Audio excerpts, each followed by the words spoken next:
Hello and welcome to a very special episode of 33 Conversations. I'm your host, Michael Abney, and today I am joined by Corey Harland. He's a reform architect in the city of Minneapolis. He's the founder of House Raising. Welcome to the show. Thank you. I'm happy to be here and excited to have a conversation with you. Me too.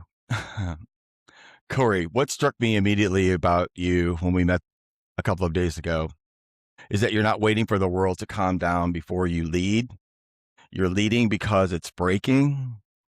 You've worked inside of a system that's causing real harm. And instead of becoming numb to it or cynical, you choose to see it clearly, call out what's unjust, and still believe something better can be built. This isn't about having the perfect plan today. This is about who you become when the certainty that we all thought we had disappears. So I want to open this up. I know it's a really big question, but what transformation are you in the middle of right now? I think I'm in the transformation of realizing that power that we have in this moment, realizing that just because things are decaying away and collapsing, it's not the end of the world. It's not the end of things. It's actually the rebirth of something new and magical that I think we all get to create however we want and however we see. Um, what you do with that is kind of the scary part, but it's also the part that's the most exciting in my opinion. Um, really just trying to figure myself out and how to live in both of those worlds, the collapse while, building this new system that we get to design how it will work for us. And since we said Minneapolis, what else do you do in Minneapolis? Yeah.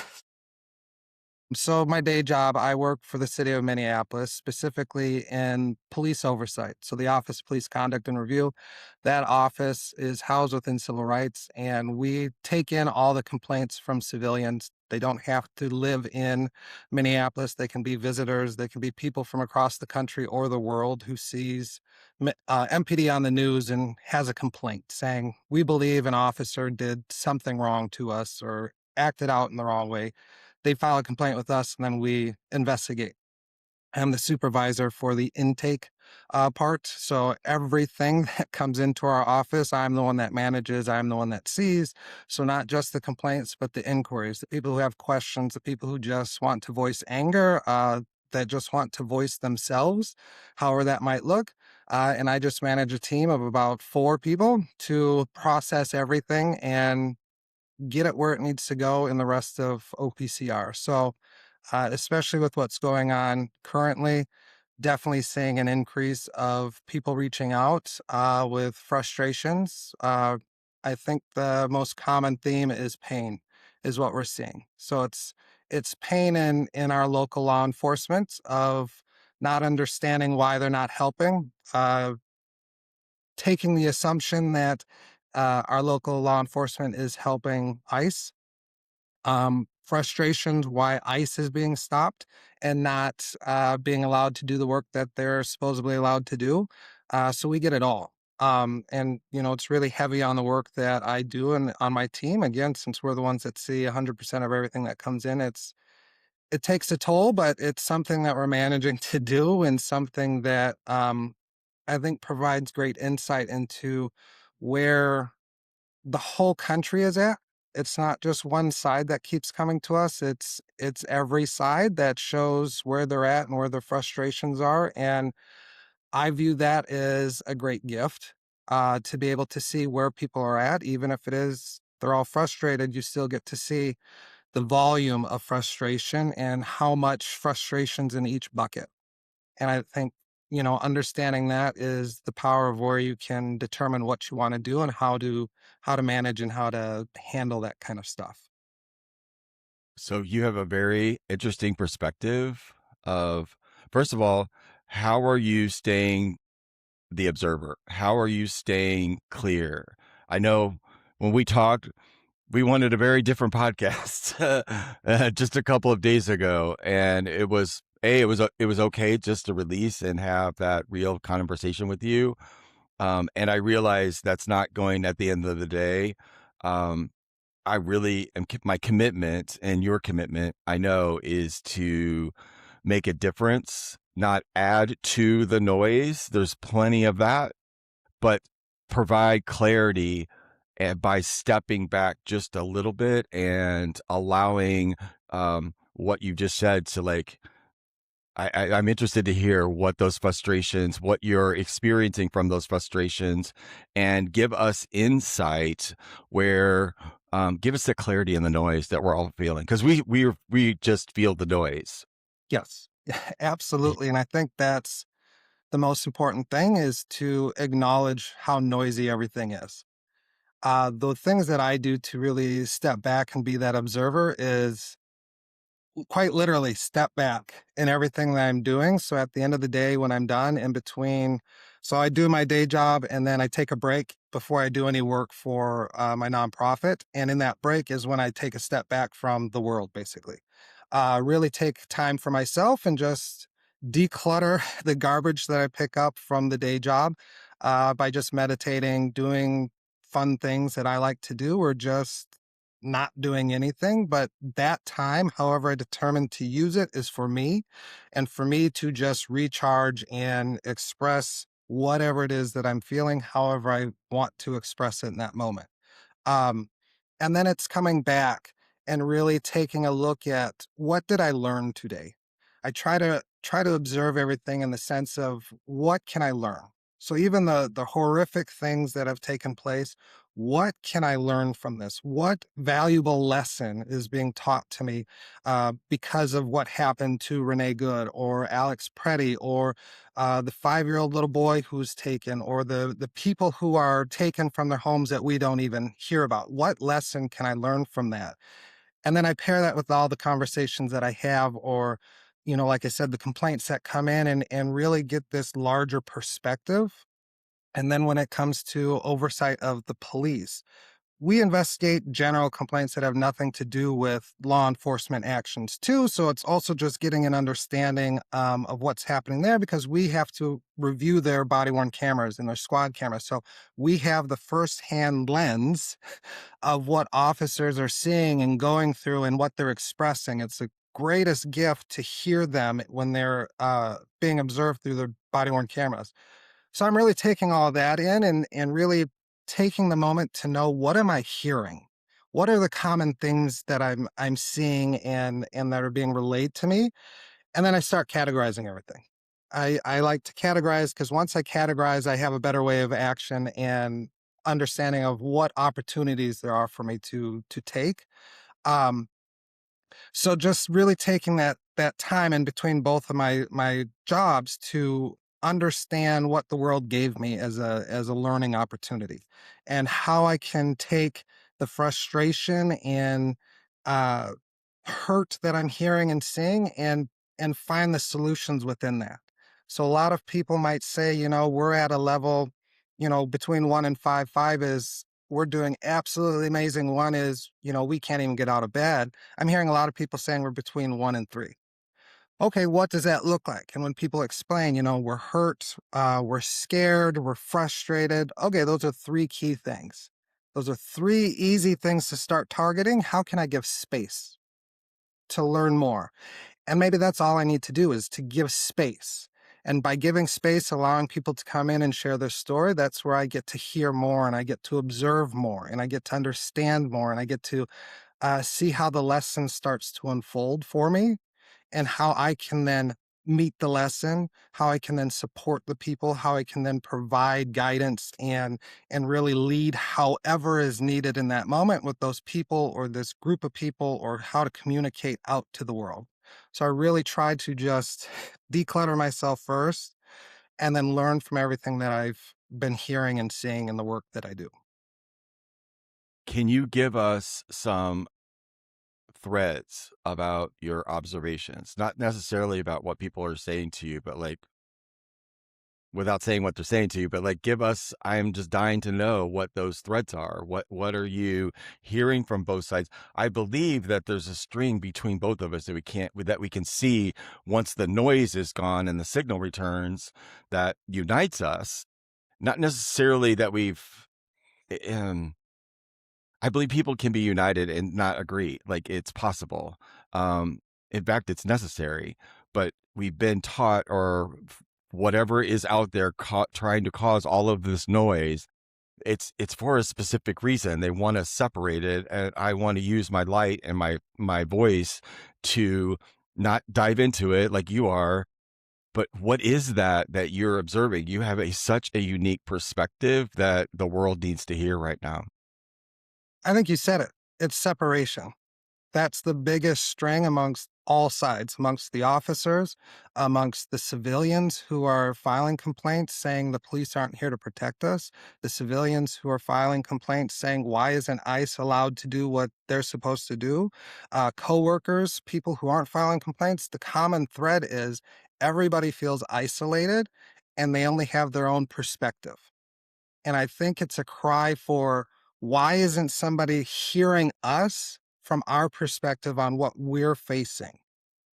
Um, and I think that's the biggest thing that everybody's missing. If people were able to come together and really understand, the vast majority of people don't like what's happening. The people who are complaining about why isn't ICE being allowed what to do don't have the full knowledge and story of what it's actually like living here. Just for context, I worked from home for my day job a couple times during the week, and one day I decided to go down to my nonprofit's office. It's a shared space to go pick up the mail and just catch up there real quick. It was about 10 o'clock in the morning. There's a street close to where I live. It's called Central Avenue. It is filled with minority businesses, restaurants, grocery stores, convenience stores, bars, just really vibrant street. Driving down there, it's always pretty busy, pretty packed, full of people. But this day I was driving down and it just felt more chaotic. And as I get closer to a certain corner, you start hearing the whistles. And then I got even closer, and then you start seeing people drive erratically, and it's like, what is happening? So then I slow down and come to a point where I had to stop, and it was a cross street. And I look to my right, and down this smaller side street, I see people in the streets fighting ICE. And it reminded me of a movie, and I can't remember. I was thinking about this last night. I don't remember which movie it was, but it's a Holocaust movie. And there was a scene that stood out to me in that movie where two people, they see all the chaos going on around them, and they're walking as fast as they can, just keeping their heads down, just trying to make it to their job, and trying to just not be caught in the hair or the crossfires of what's going on with the Nazis and everything that they were doing. And one of the women, she stopped and looked down this alleyway, and that's where she witnessed Nazis executing two people. The scene I saw was very reminiscent of that. They weren't shooting people or anything, but this clash between ICE and civilians and the chaos that it had erupted of people just driving everywhere, the whistles blaring, the whistles going. People don't understand that when they're complaining and saying, why isn't ICE allowed to do what they're doing? The chaos that they are creating here. People here, absolutely, if there is a criminal who should not be in the country, absolutely, we will support you in getting them and taking them back to wherever they go and having them go through due process, whatever, absolutely. But it's this indiscriminate targeting and ripping of people. Quite literally, the city of Minneapolis had to put out a post to the employees and to the public. If your car is towed because it was left in the middle of the street when you were taken by ICE, we towed it and we're not going to charge you. There are people's homes, the front doors are kicked open and left open, and there's nobody in the home because they come in and take people. They go to the schools, the high schools. They fought some of our high schoolers trying to get into the schools to take people. Like, that's the reality we are dealing with and facing with. And that's why we are fighting of them just having free reign over us. It's not a protest of ICE, you can't do your job. It's you can't do it in the way you're doing it. We're going to stand up to you. If you do it the way that you're supposed to, like we hold our local law enforcement to account, absolutely we will support you, but you're not doing that. So I think that's where the miscommunication is with people, is nobody's getting the full picture and the full understanding of the pressures everybody are under. And I think if people had it more collaboration and were able to communicate with each other, difficult it would as it would be, in a calmer manner to share their experiences, I think that's where everybody can come together and work together. And to stand up and to, yeah, because what you're really saying or what I'm hearing is it's lawlessness. They're not the people that we think are supposed to enforce the law are actually breaking the law right in front of our faces and going, what are you going to do about it? Yep. And we've never been confronted with that to what to do about it. And the only thing to do about it is we have to be united in, are we going to be a society that has laws or are we not going to have it?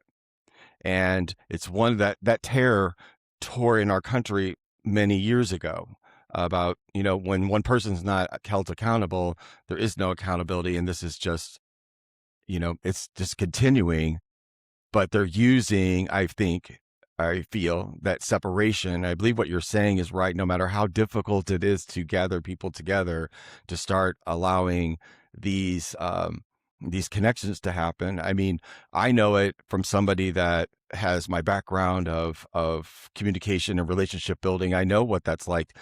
So much of it is just being able to be heard is just about 80% of the it releases the valve and it helps calm the nervous system. Because you and I talked at the beginning of this call, it's like, Corey, we got to keep our nervous systems calm during this. Otherwise we're not going to be effective and we're going to be part of the noise. And that's not what both of us are committed to. And saying the thing, saying it out loud. And literally last night here, I get a text that they're going door to door here. And it does. The movie that flashed in my mind was Schindler's List. That was the Mm. movie. Is that the one you were thinking of? Probably, yeah. Because I only watched that once, and I couldn't move out of that seat in the theater for like 30 minutes because I couldn't stop crying. And I never wanted to watch it again, but I'm literally watching it in real time. And Yeah. it's no different when you can gun down somebody in the face and have no accountability and just the lawlessness of getting up and saying that this person's, a terrorist and all of this stuff there's no way that's not who we are. That's not that's not the agreement that I grew up in for the country that I live in. It's not the agreement. And when agreements are broken, we have to re-agree, and powerfully get clear on that. And that takes that level of communication. So whatever that looks like, I'm up for it. I am here for it. And I know you are too. Um, and keep saying that over and over and over and over and over again. Keep making space for it. I'm going to keep doing it. I have opened the door. It's really weird when you don't get very much response to it at the beginning. But I'm just going to keep, it's like anything in marketing nowadays. You just got to keep every day. I'm here. I'm here. I'm here. I'm here. I'm here. I'm producing content that this conversation I know is going to make an enormous difference for a lot of people because you're giving us your perspective, which is so needed because you're standing on the other side of it and somehow clear, which is incredible. I want to know where you got this from. Where did this come from in your background? Like what gave you this level of maturity that you have and being able to speak like this and not getting caught into the noise and it's so easy just to check out. It's so easy to be cynical. It's so easy to, make a crazy post that makes no difference or join the noise. Like, how do you not do that when you're literally in the middle of it? Yeah. That's a good question and something I go to therapy. I'm a strong believer in mental health, and my background's in the combination of mental health and the criminal justice system. I myself was an at-risk youth who struggled with mental health, and when I was 19 and 25, got arrested because I let alcohol take control of my life and decided to drive those 2 times. But really trying to process this through the therapy that I've been doing, like, where has my resilience come from and what gives me the power to keep going? And I think it's just a genuine curiosity. I'm always hungry to learn and understand the world around me, and I've always been that way my entire life. Part of my growing up, I was raised by a single mother. She was a master first sergeant in the Air National Guard. So I really understood and saw her as a woman, the struggles she had to go through as a single parent, and really fight for her place amongst her peers. I've seen her cry and break down because of how she was mistreated. Um, and it really gave me insight into understanding, the person I saw was this strong woman who was capable of doing a lot of things. And, I grew up in a trailer, but I never felt like I grew up in a trailer. It was a home, it was a lot of fun loving space and just joy. But to see this strong woman break down multiple times and kind of see the world around her, how they would interact with her and target her and beat her down, is really where I started like, why? That doesn't make sense. Why are they not seeing the same person I am? This person who is putting in so much effort, so much love into everything she does. Everything she bought, everything she made was done with love. And it's like, why are people not seeing that? And that's when I first started understanding this difference, them versus us. And then as I started Mm. through school, and grade school was good for me. It wasn't stellar, but it was good for me. Once I got into middle school, that's when all the local schools came together because I grew up in a town of 700. So after grade school, we had to go to the larger town where all these small towns came together. And that's where I started experiencing racism and all these other traumas that come with being different, being the other, The not other. understanding Yeah. what was going on because I did nothing. The only thing I did was come to this school, which was in a different town, and I couldn't comprehend what was happening. But the moment I entered sixth grade until I left that school in high school, I was bullied. I was different. I was cast as other. I was everything in the book. I was made fun of for how I walked, for how I talked, for how I didn't talk, for how I did things, didn't do things, how I completed assignments, how I didn't complete assignments, how I dressed, how I didn't, everything. I was made fun of and had some real significant traumas that I went through. And I've learned through therapy that wasn't done to me. That was a beautiful opportunity for me to understand the world in my formative years. When we're learning about the world in general, I got to learn the world as it truly is growing up, alongside with what they try to teach us what the world is. So, because of having Which are that two different duality, things. very, very, very Yeah. much. Like I said, the biggest thing is it's us and them.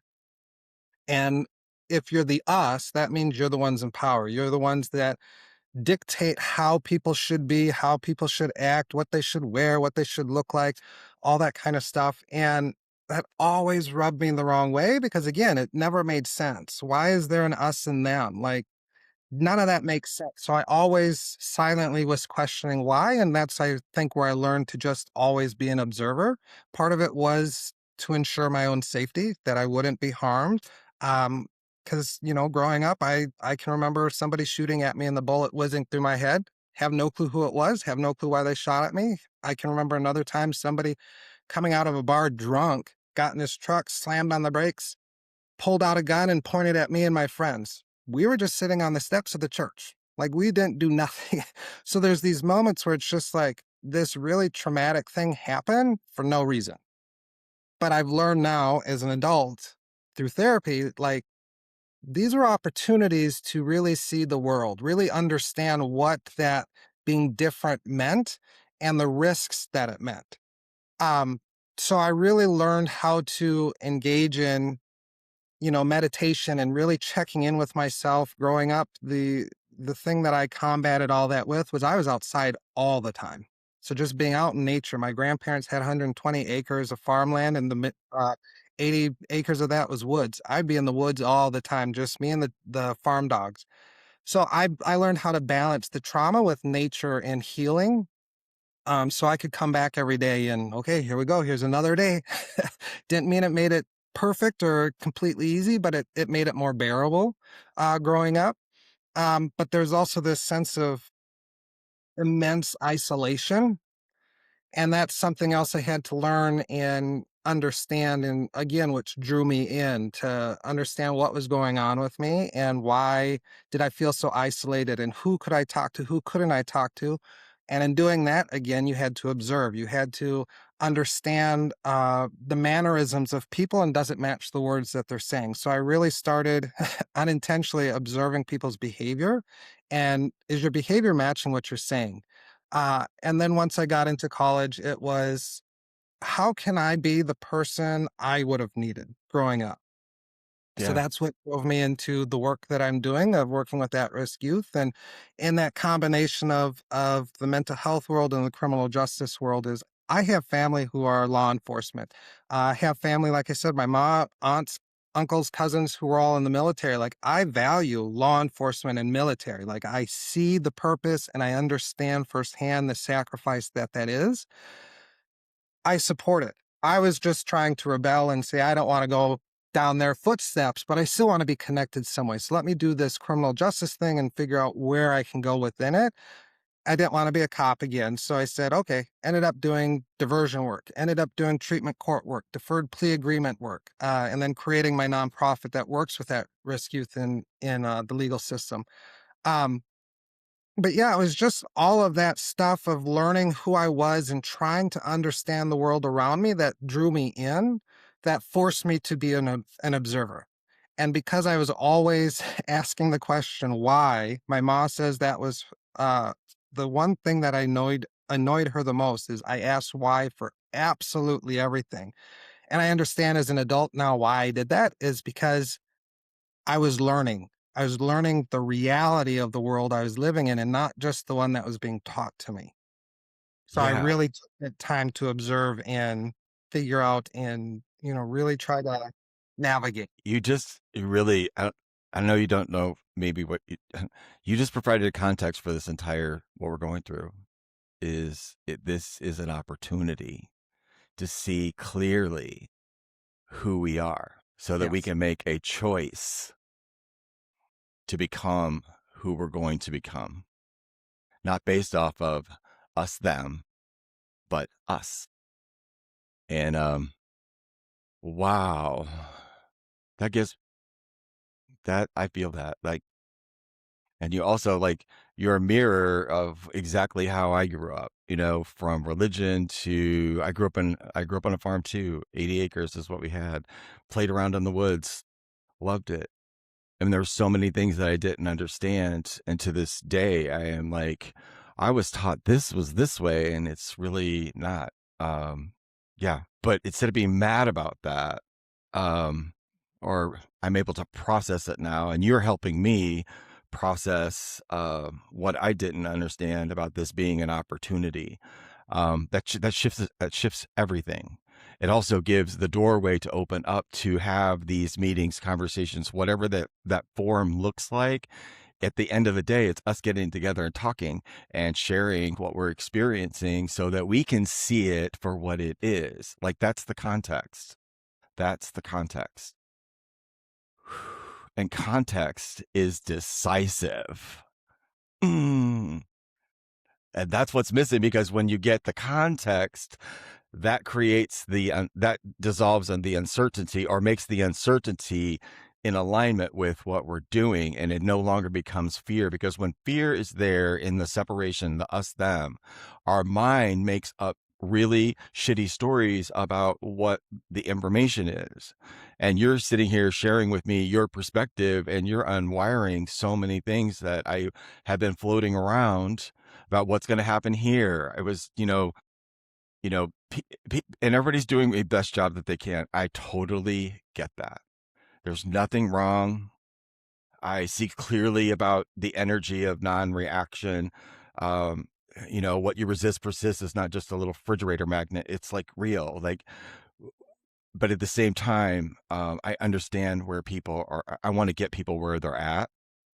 And that's the part about leading. And that's the part about what you're also doing, on the second half of your day, that other space. Share with me a little bit about what you're creating with your nonprofit and how that relates to, and I bet it's also giving, relates to what your life is about, but it's also giving balance to the other side of your life. Yeah. Yeah, Right. very much so. Yes, lots of balance. Really trying to seek and build that because I find it important to have both sides. If I don't have both sides, then you start teetering to one side and then you lose that context, you lose that perspective of neutrality and understanding. So House Raising is a nonprofit that I created back in 2022. Um, the core program is called Holistic Diversion. What I'm trying to do is work with youth between the ages of 10 and 25 who are involved or at risk of being involved with the legal system and do a diversion based service with them for a year. What that encompasses is holding them accountable. Obviously, if you are getting into trouble, then yes, you're going to be held accountable of that was wrong, and we're going to understand why that was wrong. But then the majority of the focus is on opportunity.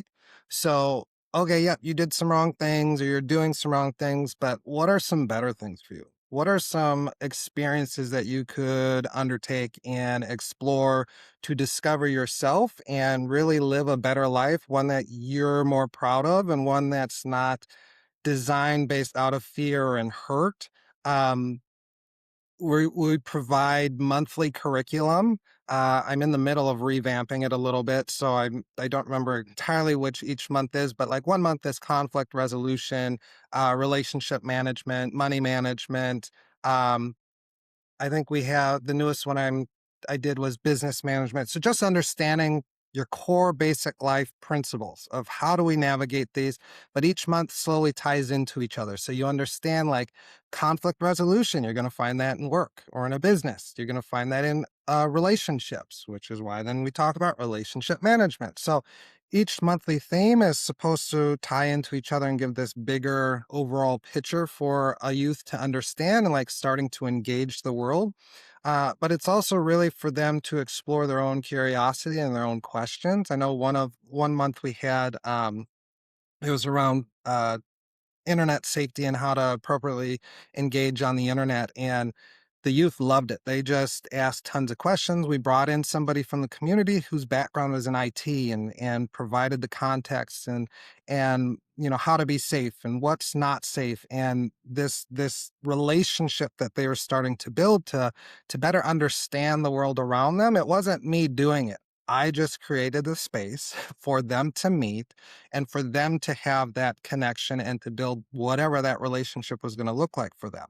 So I do that each month. Is the goal is to have these guest speakers come in while we also teach them the topic for the youth to understand the world around them, understand what they want to do, how they want to engage in their life, really giving them ownership and power over their own lives. Because one thing I discovered when I was a youth, and one thing I've discovered from all the conversations I've had with kids I've worked with is everything's being told to us. Everything's being done to us. We don't have a say because we're not an adult. And it's like, well, yeah, Hmm. that's true because it's for your own safety. But to your point, it's your life. You should have a say as much as possible wherever feasible. So that's the kind of space I'm trying to create. And then if possible, this is the part that's been the struggle is trying to really connect them with business in the community that's in the arts or trades. Two reasons. It allows the youth to do hands-on type of experience. And when they're hands-on and have the ability to create something that is tangible one way or the other, I feel like there's going to be that lasting, like, I did something really cool. I really like that feeling and I can keep coming back to it as a reminder whenever I'm feeling down or I feel like the world is against me, I can come back and be like, I created that. I had a part in building this. Uh, it's one reason. And then the other reason is because the arts and trades industries are dying. And it's a hope to try and get, do my part as best as I can of getting the new generation in there to help, revitalize this important industry of people who are creating and who are building and making the world function. Um, that's been the tougher part, but that's the goal. Is again, it's about me being the conduit between these youth, understanding themselves, and then connecting them with their community. So that way, when they're done with our program, it's not that they're losing me or eventually my staff. It's us merging them back with their community. So that way, when we're not there, they won't even miss us. They won't even realize we're not there because they'll have been supported by their community and they'll be able to go and recognize, oh, that hardware shop, they know me because I worked with them and I know I can trust them and get advice. Or, this person, they mentored me. I can go and talk to them. Or my family got support. I can have a better way of engaging with them and having a relationship with them. So that's the core program that I'm trying to do. And then I have some break off programs. It's really coming to the community to meet them wherever they're at. So if holistic, this year-long program's not what they need, but they need shorter versions, we have traditional diversion, shorter versions. If you only need anger management, there's an anger management. We're also exploring, me and the board are exploring truancy type services. So how can we support youth directly in the school kind of thing? So it's really all about how can I meet the youth where they're at and give them the tools and the experiences that benefit them. Not me telling them this is what you need to do and how you need to do it, but just in my experience, this is what helped me. Take it or leave it, but it's up to you. Yeah. As someone who, that's the key. As someone who, well, Yeah. as someone who has done 109 podcasts so far, this is an extraordinary one. You, you, you give me a face to the the police department in Minneapolis. You've given me a face to the humanity in Minneapolis, and I'm just so happy that I got to know you and have this conversation. Um, it it cleared so much for me, and I know it's going to clear a lot for a lot of people too, um, that are listening to this, because like I hear it constantly here in St. Louis that Minneapolis is our hero, and it is, and you're my hero. You're the Thank icon you. that's now in my little mental brain that says, "Oh, there's good people there. There's good people there. There's good people there." Absolutely. Yeah. And so I appreciate you coming on and taking this on with me, this difficult subject, and making clarity and giving it context. Um, is there anything else that you would like to share before I give you your closing question? Yeah, I think just going back to your comment of, people down there saying Minneapolis is their heroes, I think people should know we don't hear that enough.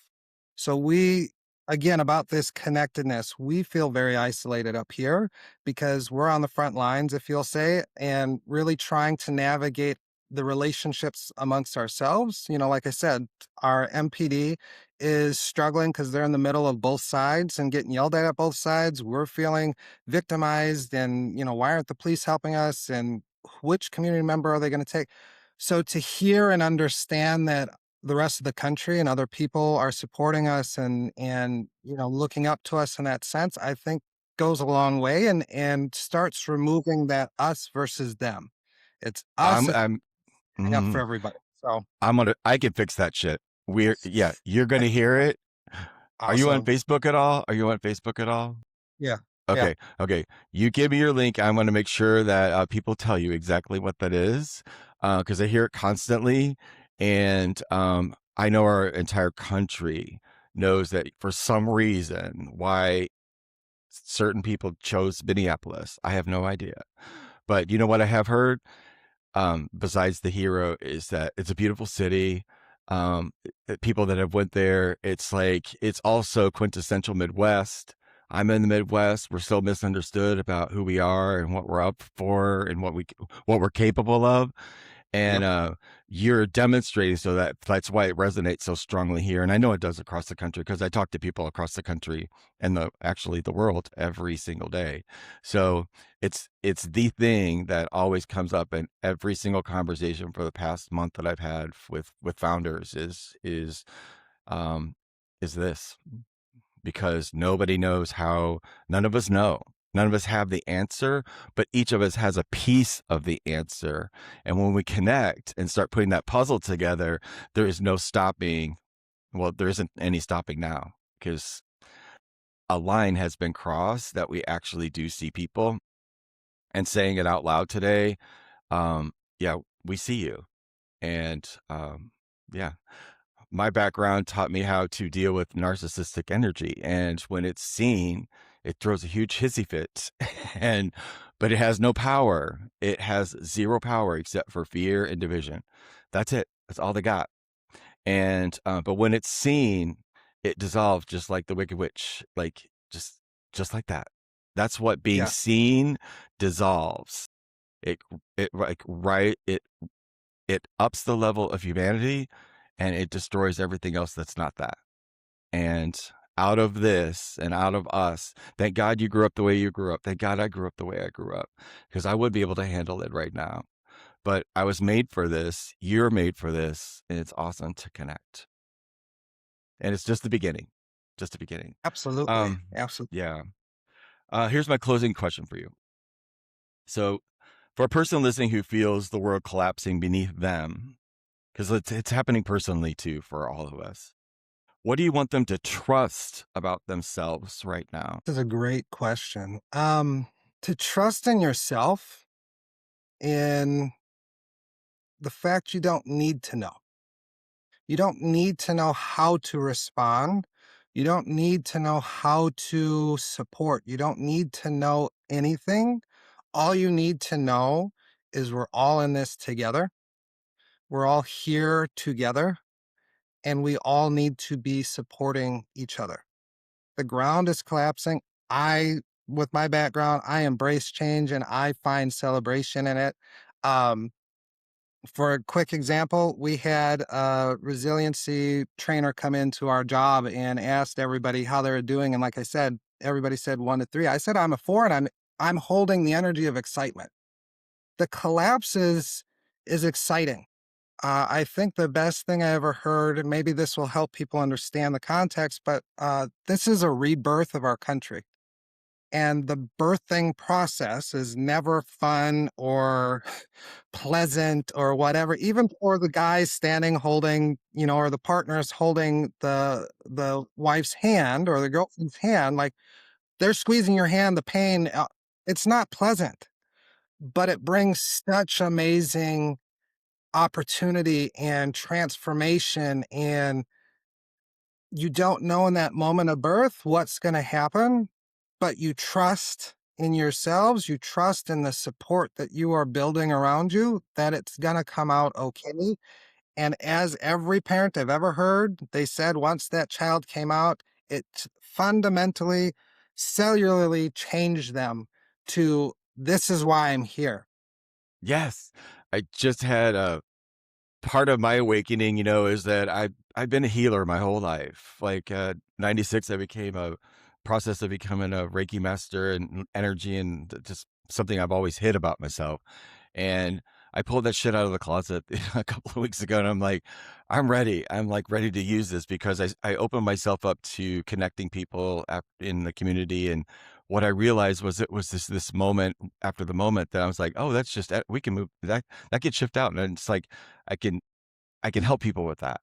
And it felt good to help somebody with something that was real and they could feel it instantly in their body. But I recently had a deeper healing session with somebody, and it was brought up that she did not really understand what unconditional love was.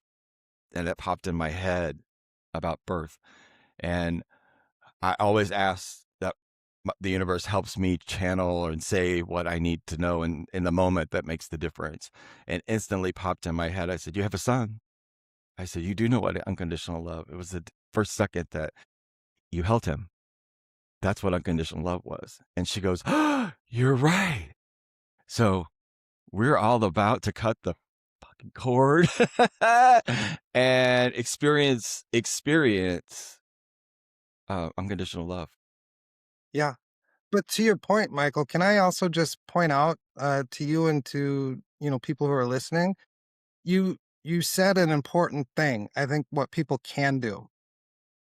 The side who is here for hate and unapologetic about it, like they have shown us who they are. And I think maybe one of the other common themes I'm picking up on for the rest of us, we're all still hiding parts of ourselves, Yourself. our entire selves. I Yeah. think take the risk and be your authentic self. Yeah. Don't hide things anymore. It, it, it, it yeah, we talked about this too, and we didn't bring it up during the show so far, but it's this point of it's okay. Like that we are human beings. We are human beings. And there, for whatever reason, if someone has lost their humanity, that's on them. That's on them. From here on out, this is the line in the sand. And the choice isn't us or them. It's are you a human being or are you not? Yep. Period. End Yep. of story. The earth is for human beings and to be in communion with all of the nature and the beauty and be at one with everything that's happening and support each other. Why the hell? I can't imagine why a human being would not want those things because I am a human being and connected to spirituality and whatever you call it. And there's something bigger that runs through all of us. If you can't see that, it's time for you to step aside because I do see it.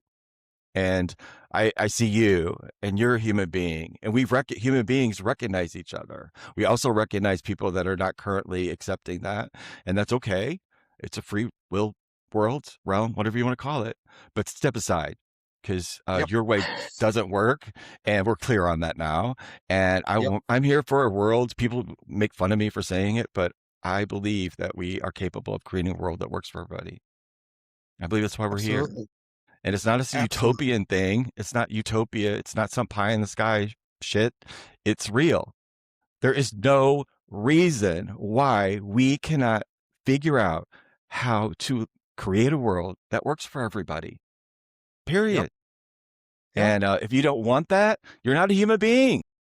You're not human or being. We see you. Right. So Yep. keep talking, keep making your comments because all you do is just out yourself. And one day, very, very soon, that is going to be something that you will very much regret because we'll never not see that. And at the same time, human beings are forgiving and they're open. And if you see it and you want to be a human being again, this is where we live. That's Exactly. the way we take our power back is by owning that we're human being and it requires our authenticity. So yeah, I'm coming out as a healer and this is my gift, part of it.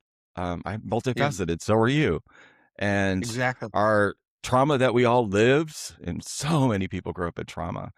It's not to carry the trauma sign and the victim sign anymore. It's like understanding that that really is our superpower is owning that and activating what it gave us as an opportunity.